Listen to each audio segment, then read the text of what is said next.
आपका इतिहास, आपकी पार्टी की विचारधारा, आपके विचार का इतिहास इस देश की आजादी के लिए लड़ने का इतिहास नहीं है। हमारा इतिहास इस देश को आजादी दिलाने का इतिहास है, और जो इतिहास बनाते हैं वही भविष्य का निर्माण करते हैं। आप तब भी अंग्रेजों के साथ बैठ करके चाय पे चर्चा किया करते थे। हमारे पुरखे तब भी अपनी जान गवा करके इस देश को आजादी दिलाए थे। इसीलिए हम लोग बार बार एक नारा लगाते हैं कि तब लड़े थे गोरों से और अब लड़ेंगे जोरों से। तब लड़े थे, तब लड़े थे, अब लड़ेंगे जोरों से। तब लड़े थे गोरों से, अब लड़ेंगे चोरों से। यह यात्रा वोटरों के अधिकार को बचाने की यात्रा। अब आप कहेंगे कि वोटर के अधिकार को ऐसा क्या हो गया है, ऐसी कौन सी परिस्थिति आ गई है कि वोटर के अधिकारों को बचाने की जरूरत है। परिस्थिति ये आ गई है कि जिनको हम वोट दे करके गद्दी पर बिठाए, जिनको हम वोट दे करके इस देश की कुर्सी पर बिठाए, वही लोग कुर्सी पर बैठ करके हमसे हमारा वोट देने का अधिकार ही छीन रहे हैं। और ये बात मैं पूरी जिम्मेदारी से कह रहा हूं। वैसे भी मैं देश का प्रधानमंत्री नहीं हूं और मुझे झूठ बोलने की आदत नहीं है। ये बात मैं पूरी जिम्मेवारी से कह रहा हूं, और देश में विपक्ष की सबसे मजबूत आवाज न्याय योद्धा राहुल गांधी ने सबूत के साथ सैकड़ों कैमरों के सामने चुनाव आयोग के वोटर लिस्ट को हाथ में लेकर के देश और दुनिया को दिखाया कि कैसे इस देश में लोगों के वोट के अधिकार की चोरी की जा रही है, लोगों का वोट का अधिकार छीना जा रहा है। तो पूरे सबूत के साथ हम आपको कह रहे हैं कि आज जो कुर्सी पर बैठे हैं ये ईमानदारी से नहीं, चोरी से कुर्सी पर जाकर के बैठे हैं। और मैं आपको याद दिलाना चाहता हूं, 2014 में भाजपा की सरकार बनी, और भाजपा की सरकार जब बनी तो हमने इस देश में क्या देखा? हमने इस देश में देखा कि किस तरीके से हम जो एमएलए चुना करते थे, उस एमएलए को डरा के धमका के खरीद करके उसको होटल होटल घुमाते थे। देखे थे नहीं देखे? एमएलए सबको बस में भर करके कभी इस रिजॉर्ट में रखते थे, कभी उस रिजॉर्ट में रखते थे, और ऑपरेशन लोटस के नाम पर जय शाह के पप्पा, जानते हैं ना उसको? हाँ, गोलगप्पा जैसा लगते हैं देखने में। जय शाह के पप्पा एमएलए को रिजॉर्ट घुमाते थे और एमएलए को चुरा करके चुनी हुई सरकार को गिराते थे और अपना मुख्यमंत्री बनाते थे। ऐसा उन्होंने किया कि नहीं किया? ये कोशिश झारखंड में की गई, ये कोशिश राजस्थान में की गई, ये कर्नाटक में किया गया, ये नॉर्थ ईस्ट में किया गया। इस देश के भीतर चुने हुए एमएलए को खरीद करके चुनी हुई सरकारों को गिराया गया। भाजपा के विरोध में जो मुख्यमंत्री थी, जो मुख्यमंत्री थे, उसको कुर्सी से हटाई गई और भाजपा के लिए यस सर नो सर कहने वाले लोगों को कुर्सी पर बिठाया गया। बोलिए ऐसा हुआ कि नहीं हुआ? तो ये लोकतंत्र का गला दबाना है कि नहीं है? ये संविधान के साथ खिलवाड़ है कि नहीं है?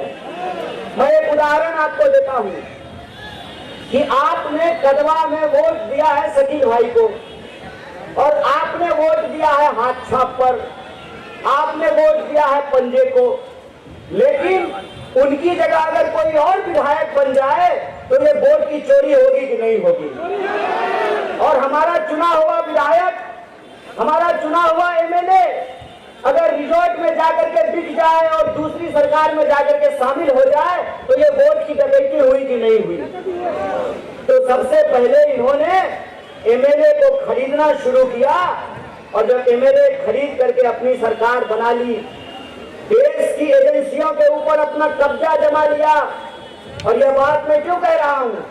यह बात मैं इसलिए कह रहा हूं कि ईडी की सारी कार्रवाई, जो लोग मोदी जी का विरोध करते हैं, जो लोग अमित शाह का विरोध करते हैं, जो लोग भाजपा का विरोध करते हैं, तमाम एजेंसियों का इस्तेमाल उन लोगों को डराने के लिए, उनको जेलों में डालने के लिए किया गया।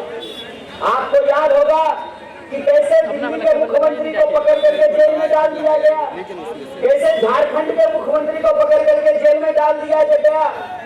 जो लोग भाजपा से मिल जाते हैं वो सदाचारी हो जाते हैं और जो लोग भाजपा के खिलाफ लड़ते हैं वो भ्रष्टाचारी कहलाते हैं। ये हम पिछले कई सालों से देख रहे हैं। जब इन्होंने एजेंसियों का दुरुपयोग करना शुरू किया, एजेंसी को अपने कब्जे में ले लिया, तब इनको लगा कि एमएलए खरीदने में करोड़ों रुपया खर्च करने की क्या जरूरत है। कहते हैं ना, सैया भय कोतवाल तो अब डर काहे का, है ना?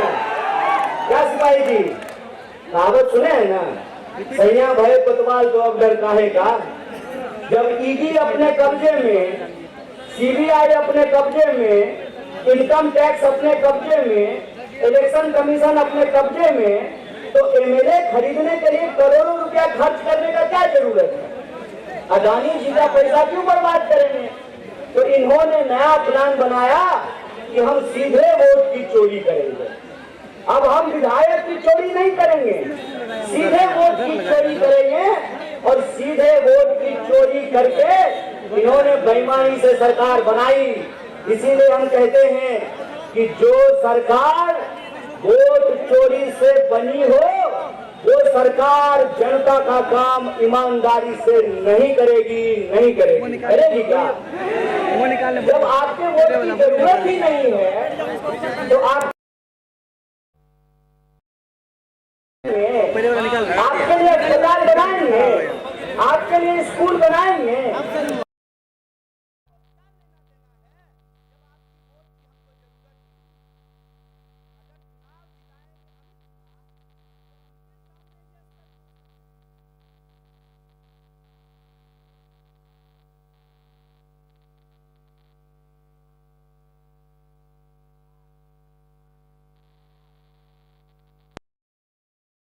तो उसको मालूम है कि अब चुनाव जीतने के लिए उसको जनता की नहीं, अमित शाह की जरूरत है, वोट चोरी की जरूरत है। इसीलिए मैं कहता हूं कि इस चोरी को रोकने का मतलब है अपने अधिकारों को बचाना। इस चोरी को रोकने का मतलब है अपना स्कूल बचाना। इस चोरी को रोकने का मतलब है अपना अस्पताल बचाना, अपनी सड़कें बचाना, अपनी पेंशन बचाना, अपना घर बचाना, अपना द्वार बचाना, अपना रोजी और रोजगार बचाना। क्योंकि जो सरकार वोट चोरी से बनेगी वो जनता का काम ईमानदारी से कतई नहीं करेगी।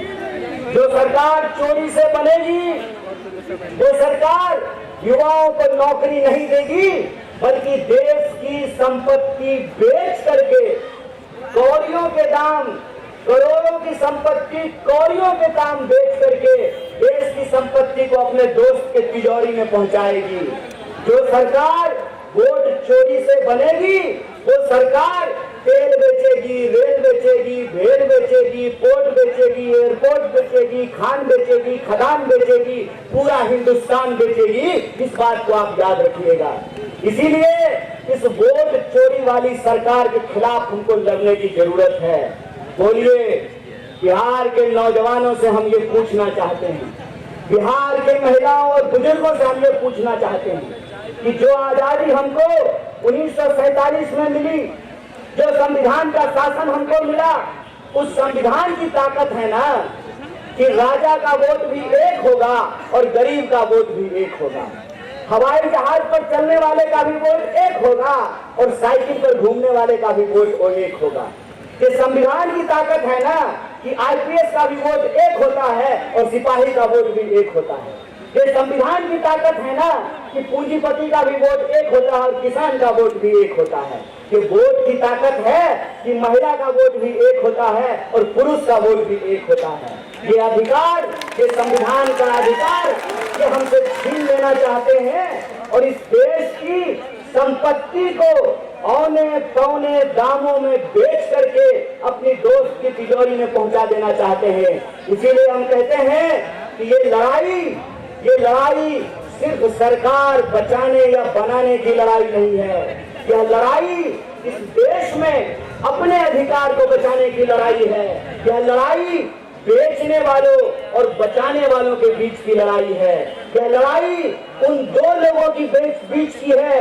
एक वो लोग हैं जो इस देश के जमहूरियत का गला दबा रहे हैं, एक वो लोग हैं जो इस देश के आईन को, इस देश के संविधान को समाप्त कर रहे हैं। दूसरी तरफ वो लोग हैं जो इस देश की जमहूरियत को बचाना चाहते हैं, इस देश के लोकतंत्र को बचाना चाहते हैं, इस देश के आईन और संविधान को बचाना चाहते हैं, इस देश के आम लोगों के, गरीब गुरबा के अधिकार को बचाना चाहते हैं, महिला पुरुष के बराबरी के अधिकार को बचाना चाहते हैं। एक तरफ वो लोग हैं जो बेचने वाले लोग हैं, एक तरफ वो लोग हैं जो बचाने वाले लोग हैं।